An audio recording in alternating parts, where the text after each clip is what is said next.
in color. The continuing story of Payton Place.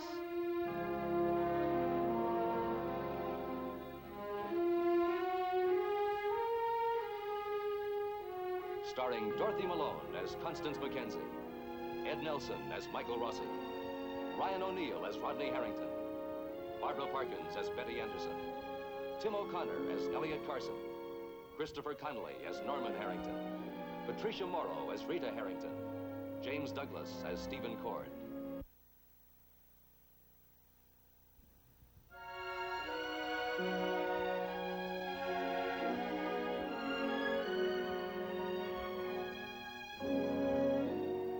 Last night, Elliot Carson witnessed a clandestine meeting between Eddie Jax and Leslie Harrington. But he's determined to find out what Jax and Harrington have in common, and whether that bond has anything to do with the late Jack Chandler.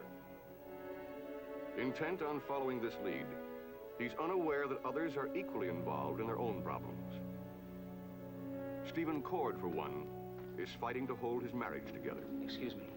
Yes, Mr. Cord. Did you ring my wife's room and tell her I'm on my way up? Mr. Cord. Mrs. Cord checked out, sir. When? Last night, early in the evening. Well, did she say where she was going? No, sir. Did she leave any message? No, not a thing. Sir, I think she's going to the airport. Mr. Peyton's chauffeur, he called for her. Oh, well, thank you. Well, hello, Ada. What's the bad news? It's the bad news. What do you mean? Eddie, what's he up to? Oh, you rushed out of the bar last night as soon as he left. I know you followed him, and I want to know what's going on. Oh, Ada, if I thought it was anything for you to worry about, I'd have told you. Don't second guess me. There's nothing to tell, Ada. Then why'd you follow him? Elliot,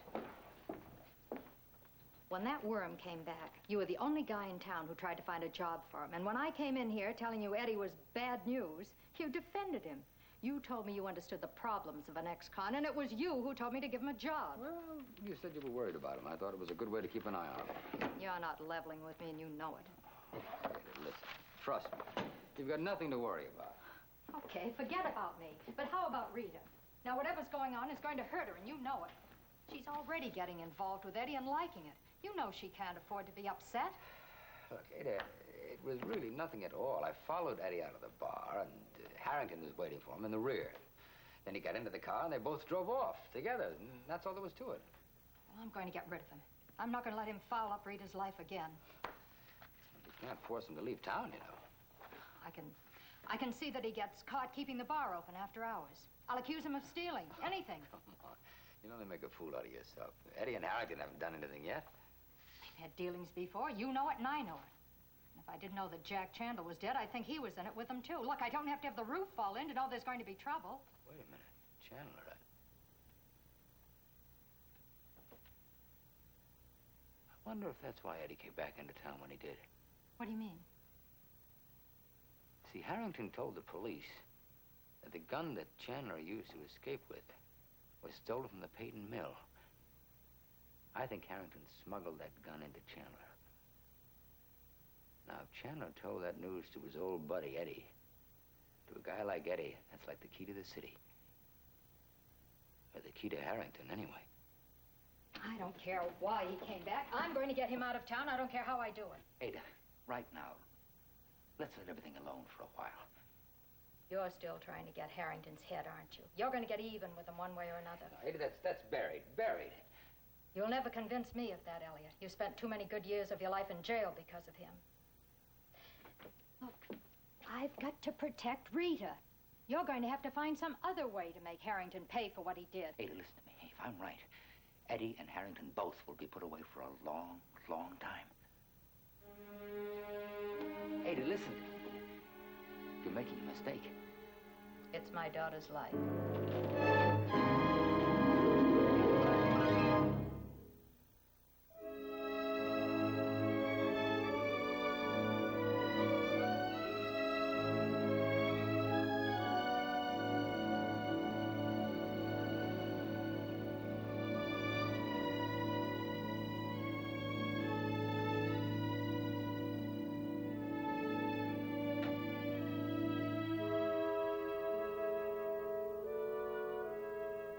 took it away from him at 8 months, and that was that.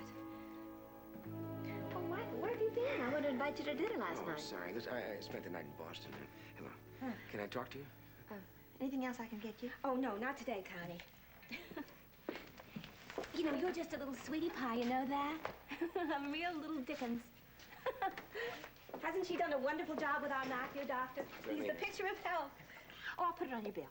Oh, thank you, Connie. Fine. Bye-bye. Bye-bye, Miss Lynn. You just keep up the good work, Constance. Oh, and let Matthew have his bottle as long as he wants it.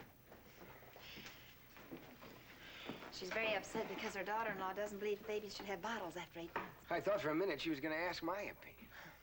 Connie, listen about Rachel. She's coming along all right? Fine, just fine. For the first time since she entered the clinic, she's showing a definite improvement. Oh, I'm glad, Mike. It's been awfully rough on you, I know. Her psychiatrist called me yesterday. I was scared stiff. I know you think being a doctor and all that, I'd have more professional, what do they call it, cool or something.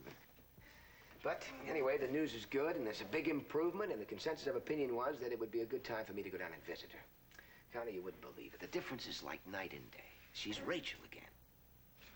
Did she, ask about us?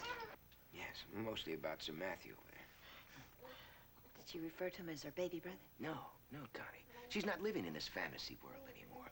And that's why this is such a critical time for her. She's facing reality again. She's facing what's happened to her. Well, I don't know. I thought I could handle it myself, but I... Mike. No. You want to step up on me again? Can't go down there. Can't go see Rachel. I have a family to think of, to protect. No, that's not really it. It's just when I cleaned out Rachel's room, I wanted her gone. I wanted everything about her gone. I know. You opened up the window and you let the air in. But the doctors down there say if you could just come to the sanitarium and stay somewhere nearby for just a couple of days, it would do us so much good. What do you think I'm made of? Iron? Every time I reach my hand out to help somebody, I get hurt. From now on, I'm going to revert to that very special mother's privilege of being very selfish. From now on, I'm going to think of him. Number one. Besides, if I went down there, I'd end up needing a psychiatrist. I know I don't have much of a perspective on this, Connie.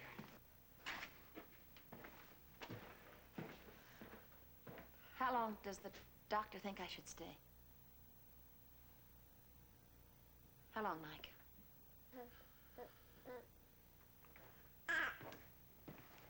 Connie. You know what? I'm going to start next week being very selfish. This week, I'm going to go down and see Rachel. If Elliot will let me. Call me here. Call me as soon as you know.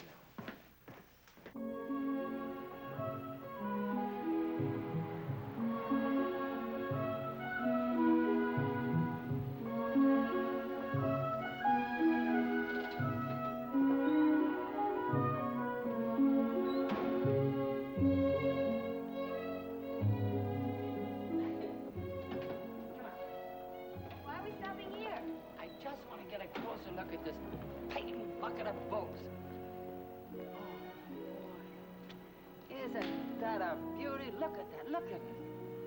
Ah, the Peyton Mills.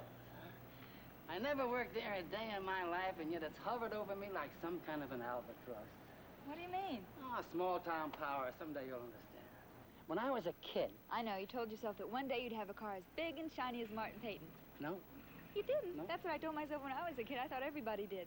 Maybe in your generation, but not in mine. Did you ever hear of the WPA or bread lines or the CCC? Sure, there were a couple paragraphs about it in my high school history book. A couple of paragraphs. And it took me and my family and all of my friends 4 or 5 years to live through that, and they put it in a couple of paragraphs. There's a mural in the post office that says WPA on it. I know, that was all during the Depression. I know that.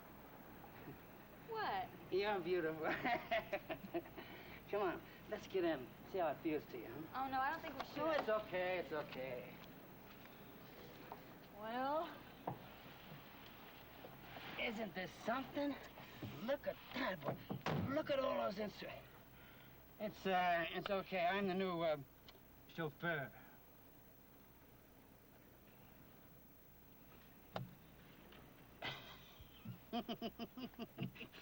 I'm an old hand at trespassing on Mr. Peyton's property, a real old hand. One Sunday, my buddy Frank and me, we stole, it must have been 50 pounds of apples out of the orchard in the back of his place. And they were sweet as sugar. You didn't get caught? The young Eddie Jax never got caught. It was Eddie Jax, the grown man, the smart man, who got caught most of the time. No, I never dreamed of having a house like Mr. Peyton's. When I was a kid your age, about all I wished for was a plate with a lot of food on it, and a room of my own, a new pair of shoes, and things like that. And I got my wish. The gang of kids I ran around with used to raid poor Mr. Peyton's house at least once a month. You must have been running around with a nice bunch of kids. Well, you know, I don't think I ever told Norm about that story. Didn't your mother ever try to keep you away from kids like that? She must have tried. She was tired at the tavern at night. Yeah, but I don't blame her. Honey, you can make that dream come true. What dream? Having a house like Mr. Peyton's and all the things that go with it.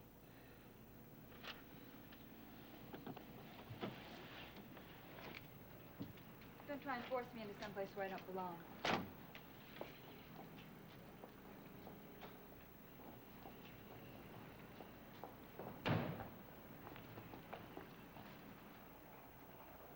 Who says you don't belong? I do.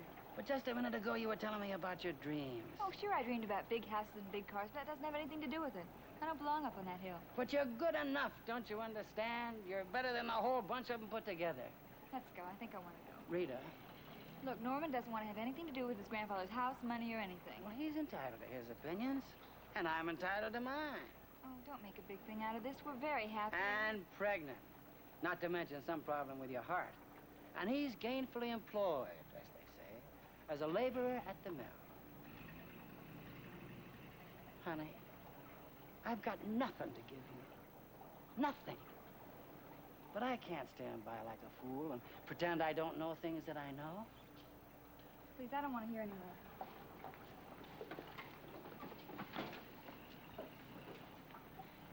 I'd beat up anybody who dared to say that you weren't good enough to live up there on that hill. Or live the kind of a life that even part of the Payton money could buy. I'll never stop feeling that way, Rita.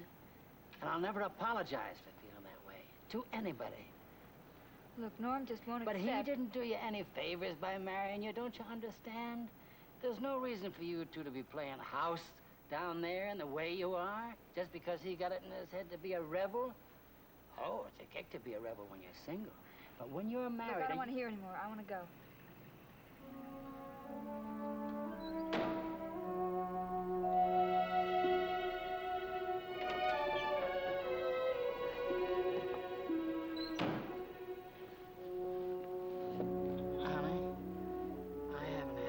Experience in father-daughter talks. But I care for you so much. You know I'll get better at it. I'm very, very sorry. Okay.